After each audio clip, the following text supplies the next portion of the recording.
When you're growing up in life, it actually sort of matters to people how you look. And then it matters to you because it matters to others. Why? Why does it matter how you look? Because if they don't like you, then who will? If they don't accept you, then who will? And the fear that we have is that we're going to be alone. There are some things in life that are out of your control that you can't change and you got to live with. The choice that we have, though, is either to give up or keep on going.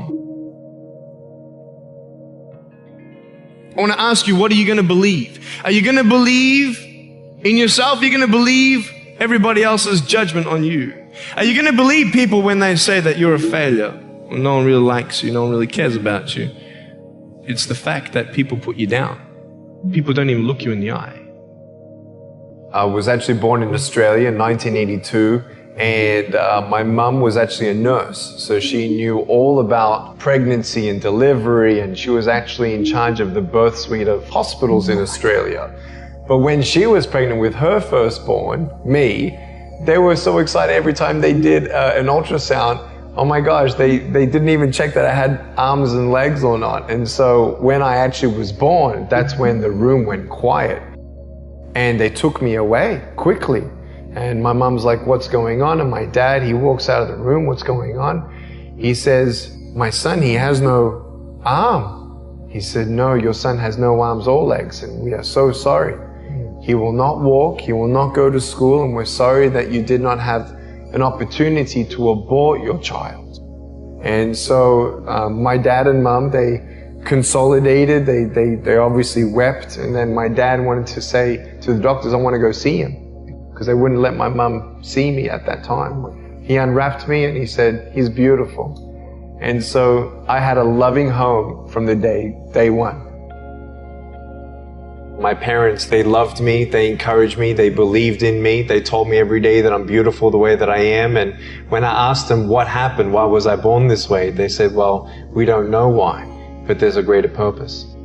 And it was so hard, man. I thought to myself, what kind of purpose do I have to live? I mean, are you just here to live to die? I mean, is there not a purpose for me? Is there not a purpose in life?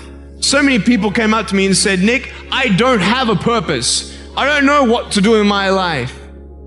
If you went through your life full of pain, full of tears, and at the end of your life, you actually saved somebody's life, is your life worth living? Is the pain worth someone's life? If you could actually save somebody, can you imagine?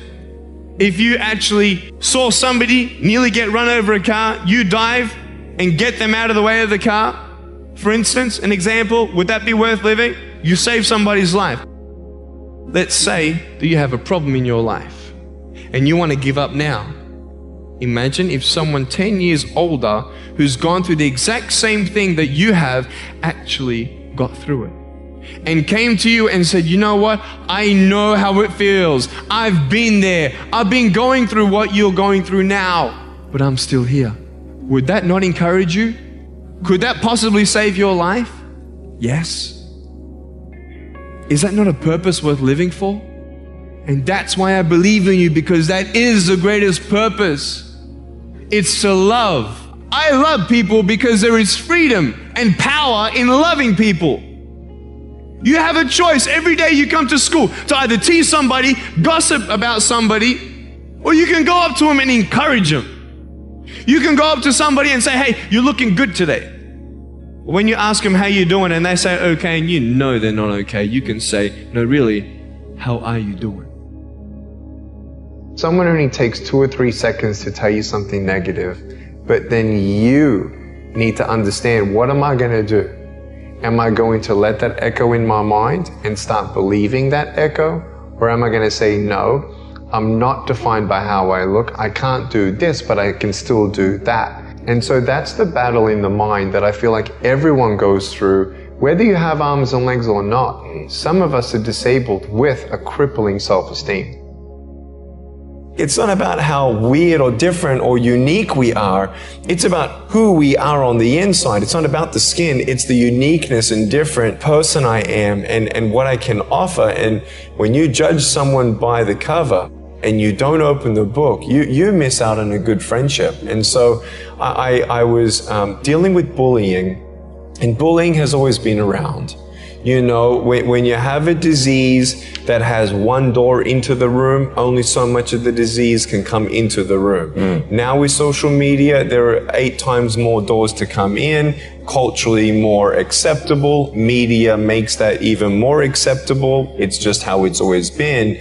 Bullying is rampant, and in America, I've been able to speak in front of 3 million teenagers, and we've actually done in front of 290 schools anonymous surveys, and I ask them sensitive questions. I get them to bow their head, close their eyes, put their hand in a fist if they say yes to my questions, and the questions include, have you thought of suicide, attempted suicide because of a broken home, or attempted suicide because of bullying at school. Wow. 40% of attempted suicide in America is because of bullying. Loneliness is common to all, and I really felt like I was a burden to my parents. I felt like I'd never get a job, never get married. I thought even if I got married, can't even hold my wife's hand. Even if I had kids, I can't even hold them when they're crying. Today, my sons, if they cry, they hold me. Today, I don't need to hold my wife's hand, I hold her heart. You don't need arms and legs for that. And so, because I know that I was on the brink of giving up, and I actually attempted suicide at age 10. Now, bro, I had a loving home. This country doesn't have one. There are 300,000 foster kids looking for a home. There are 100,000 of them looking for adoption. Think of those kids. And we, America, we think of the international missions. We have people in our own backyard who have never experienced love. I tell you, life is interesting. Life's a journey. See this phone here? Let's say that I want to go to the phone, right?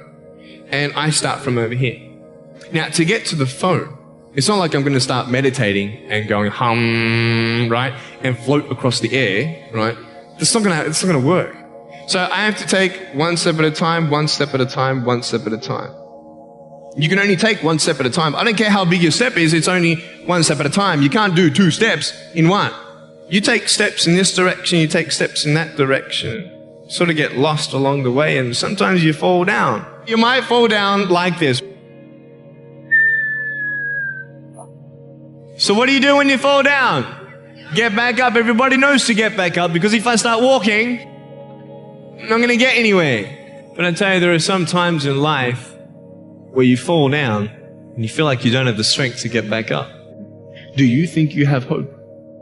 Because I tell you, I'm down here, face down, and I have no arms, no legs. It should be impossible for me to get back up, but it's not. You see, I will try 100 times to get up, and if I fail 100 times, if I fail and I give up, do you think that I'm ever going to get up? No. But if I fail, I try again, and again, and again. For as long as I try, there's always that chance of getting up. And it's not the end until you've given up. And you will find that strength to get back up, like this.